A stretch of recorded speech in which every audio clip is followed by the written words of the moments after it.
Hello good people of YouTube, Mountbatten here, bringing my second impressions video for the Tier 7 Soviet Battleship Sinop, however you say it. I'm not sure how you say it just yet, if I'm saying it wrong, which I'm sure I am. I'm sure someone's already told me the first impressions video, but this is being filmed before that goes live.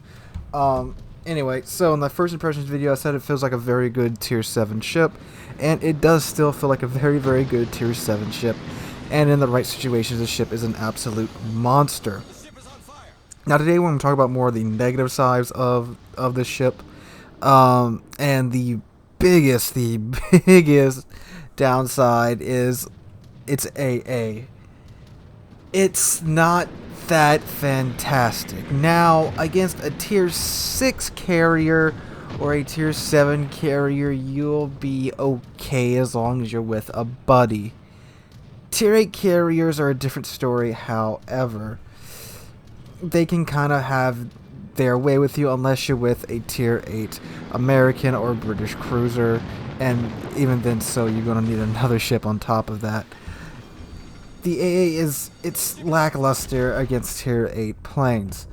I'm playing the clip I'm playing right now is not the clip that's going to be playing the whole time of the review because this is a really depressing clip. As you see me here, I am with a destroyer and another cruiser, and then thankfully a chappie comes up to try to give me some AA support. You'll see him roll up in a second. But in this clip right here, I'm being absolutely molested by the two carriers on the enemy team, and my AA is having little effect on their attacks. Even my fighter planes don't do that much. It's absolute misery to be targeted by a CV when you're in the Sinop or Sino. I'm just going to call it the Sino, even though that's probably not how you say it. I'm just going to roll with that for now. And I understand it's probably the wrong pronunciation, but it is what it is right now. In the final impressions video, I'm sure I'll finally be calling it the right name. So anyway, it's just straight depressing. The game you're watching right here, I actually did 0 damage this entire game because I just got taken out by the carrier so fast. And there's absolutely nothing I could do about it. I had to rely on my team, which the two carriers on my team, they don't even give the Westerns. This whole match was kind of shot because the team was very shoddy. The two carriers on my team, they didn't give the Western side any attention before the CVs and the ships that went the enemy ships that went that way had pretty much wiped the floor with us. So we didn't get any help from the carriers. I understand that carriers aren't, they can't really do carrier-to-carrier fighting still. There's 2 of you, and you're seeing that we're being just absolutely molested by the enemy's carrier. It would be appreciative if one of you could at least show our side some attention and occasionally drop a fighter. And I'm not sure if the Sino's fighters are just that bad, but they don't seem to do a whole lot when I launch them. And it's just, against AA, make sure you're with someone in a carrier game. Now, the problem with being such a cruddy ship against Tier 8 carriers is because they've just recently released all the Tier 8 premium carriers again. So these ships are everywhere. Graf Zeppelin, Saipan, and Enterprise, they're everywhere right now. They probably will be for quite some time because people tend to play premium ships when they buy them. So this is a big issue. And this is brings me to point 2, which is this thing does not have enough heals. I said this with the Vladivostok. These ships need that 3rd base heal because only having two base heals that they are not super heals, they don't make up for the damage con. I don't know why these ships only have 2 heals base. It's revolting. Well, maybe not revolting isn't the best word, but it's why they have a limited number of damage con. If anything, you should get an extra heal, or at least an improved heal, or some type of super heal. A super heal, this is not. These are decent heals, but these aren't like British battleship super heals, and they're way too squishy against. Despite all the armor on the Sino, it is still squishy. I say that especially because with the carriers right now, and these ships being so vulnerable to carriers, they're absolutely just damage pinatas for carriers if they catch you with just a couple of ships with you, because they can still get through that AA and basically have their way with you. Or if I mean, like you guys saw in my first impressions video, I had to go with the group that I was with, because if I had left that group, I would have been mincemeat to the carrier, because the Sinop cannot stand up against enemy carriers of tier 7 or above by itself. It needs help. And, I mean, jeez. It's not a tiny ship, it's a big ship, and definitely, I say these ships need another hill. They need their, just like every other battleship in the game, just 3 base hills each, 5 with premium and superintendent. I'm guessing they got removed because the damage cons are special damage con that recharges so fast, but in my experience, that it doesn't make a difference. I'm still dying, probably more so than in other tier 7s, because I'm running out of damage cons and I'm running out of heals with superintendent. And you guys know me, I hold my damage cons forever on streams. You guys shout at me to use them, but I hold those suckers because I understand the importance of damage con. I mean, and that is coming from the era when if you took 1 torpedo and your damage con was out, you were dead. Because that, when I played warships, I mean, you guys know, that's what flooding was like. If you just took 1 torpedo, you were as good as dead if you weren't at full health. So that's why I hold my damage con, and that habit still follows me. And I'm running out of these damage cons because just the amount of attention I'm getting from carriers. They're setting double fires, flooding, triple fires in our price, you and your rocket planes. And that's the 2 biggest frustrating things about this ship. Everything else, I think, is fine. The range, yeah, it's only 17 kilometers, but you're not hitting anything at past 15 kilometers in the ship. I'm being straight with you. If you shoot at an aircraft carrier at 16 kilometers away, you may hit it with 1 shell, because after 15 kilometers, apparently that's when the vodka kicks in, and the Russian gunners can't hit Jack Shiza at that range. So, really, 15 kilometers in, you can hit stuff.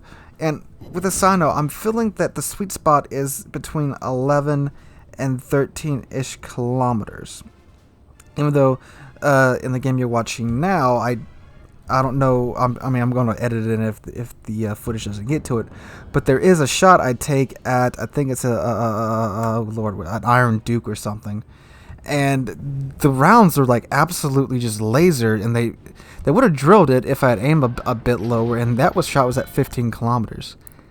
I don't know if that's just some RNG's blessing right there or what, but that's not. I'm just telling you that's not normal for the Sino at 15 kilometers. At 8 or 9 kilometers, yes. At 15 kilometers, no.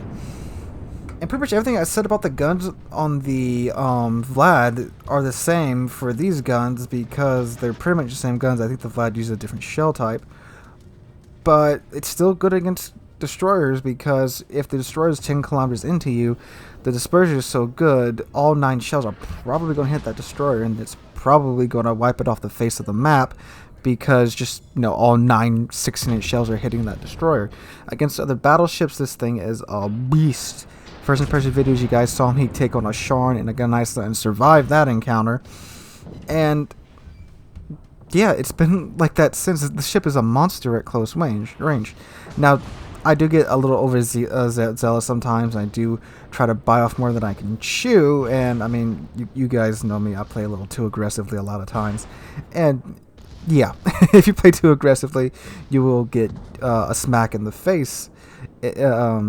From whatever ship you're trying to overextend to, because with this range it's really easy to overextend, because you want to get in that sweet spot, and you got to be careful just to play it cautiously, play a little conservatively at the start of the match. Then you can start to really push toward the end when your team has the advantage, and then really rack up those damage numbers, and then start kicking people's teeth in, because it's really easy to do that in this ship if you play your cards right. Now, against cruisers, the ship still is pretty dang good, because 16-inch guns. Those meet the Citadel. If any cruiser that you meet, they're going to Citadel, even if you get up to tier 9. And it's a really good feeling knowing that I'm in a tier 7 ship with really tier 8 or tier 8 guns, and you can still compete at tier 9 even though your range isn't all that spectacular. And it's a really, really good feeling. And I really don't mind getting up to tier 9 in this ship. and I really don't notice besides the range. And, well, of course, the heal, of course, like I talked about. But it's a darn good ship, and a really, really good Tier 7. And it's even looking nice now. I'll run for its money as my favorite Tier 7. Simply because, well, this thing, I can hit stuff with the guns. Like the Gneiss, where you literally have to be within 10 kilometers of your target in the Gneiss now for more than one of your shells to connect regularly. And yeah, it feels really, really good. Now, the other issue that I have with this ship is the torpedo protection, 16%. That's it. That's worse than the Germans. And God, that is a big downside, especially on a brawling battleship, a ship that's so well designed for brawling, and the torpedo protection is just so cruddy. And I mean, thankfully it is fairly maneuverable to where you can dodge most torpedoes, but I mean, still, you're going to take one or two here and there, and it's going to hurt, I'm not going to lie.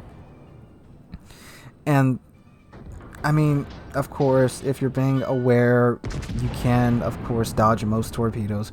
But like I just said, it's going to happen, and it's going to hurt. And again, that's why I think this ship needs another heal, because the torpedo protection is so cruddy. So aerial drop torpedoes with your weak AA hurt all that much more.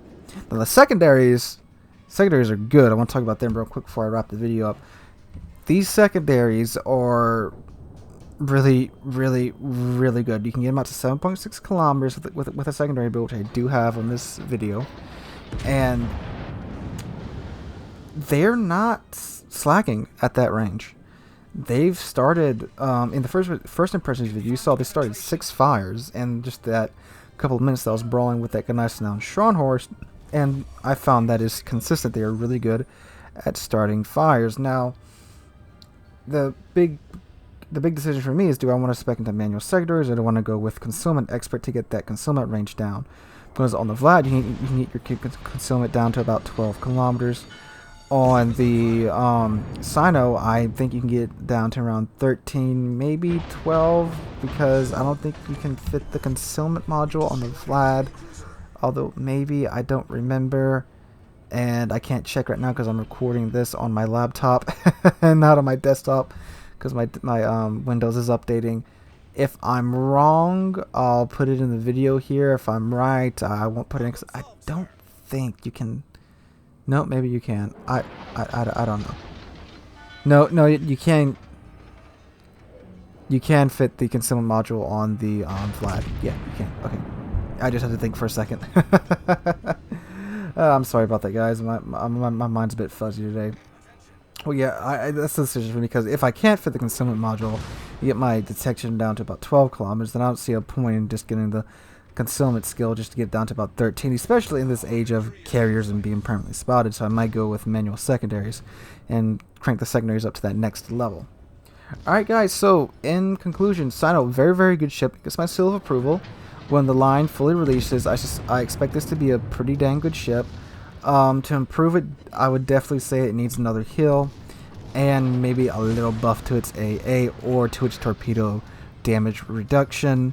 Even if they don't add those two things, I still think this is a good ship. Those are just two really annoying things that I wish they would fix that would turn this thing from an amazing, great ship into an absolutely amazing ship. And I know some people probably say, well, it'll be OP at that point. I don't really think so, because its range is still so limited. But I do think if they did that, this thing would be an absolutely just sweet ship if they would do those two things too. I still think it's good. Don't get me wrong. I still think it's good. It's just that those two things would take it to the next level of holy tech line ships like the Iowa and the Bismarck, for me at least. So guys, I hope you enjoyed the video. If you did, drop a like, leave a comment, and subscribe. We're on our way to 2,500 subscribers. We're already well on our way. We're actually over halfway to 2,100, and I cannot thank you guys enough for that. Make sure you join the Discord. Link is in the description down below. And hope you're all having a very wonderful Wednesday, and I hope to see all of you guys in the next one.